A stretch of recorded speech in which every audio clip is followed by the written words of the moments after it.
کسی بھی مصیبت کے وقت پڑھا جاتا ہے. ہمارے موت کے وقت پڑھا جاتا ہے کسی کی. یہ بھی مصیبت تو ہے، کسی کی موت کی خبر، لیکن یہ کہ ہر مصیبت نہیں ہے پڑھا جائے گا.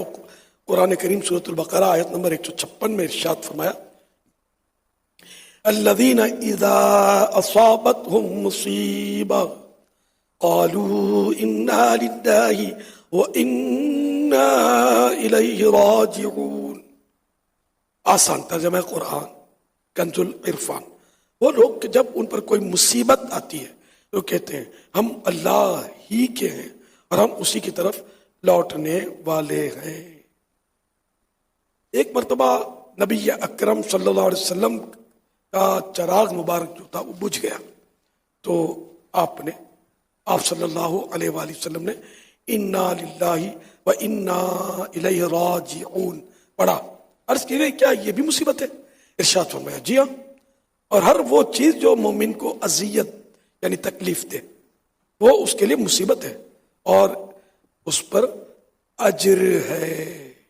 ایک اور حدیث شریف میں کہ مصیبت کے وقت انا للہ و انا الیہ راجعون پڑھنا رحمت الہی کا سبب ہوتا ہے. سبحان اللہ. کوئی بھی مرے تو انا للہ پڑھی جاتی ہے. تو یہ کہ مسلمان فوت ہو وہ اس پر پڑھی جاتی ہے، غیر مسلم پر نہیں پڑھی جاتی ہے. اگر مصیبت کو زمانہ ہو گیا اور آپ کو یاد آئی، مثلاً آپ کا کسی نے موبائل فون نکال لیا تو تعزیت تو ہوئی نا آپ کو، تو اس وقت انا للہ تو پڑھنا ہے. بعد میں سال بھر کے بعد یار اس وقت بھاری آزمائش ہوئی تھی، موبائل فون کسی نے نکال لیا تھا، تو اب انا للہ پڑھیں گے تو جو اس وقت ثواب ملا تھا وہ اب بھی ملے گا.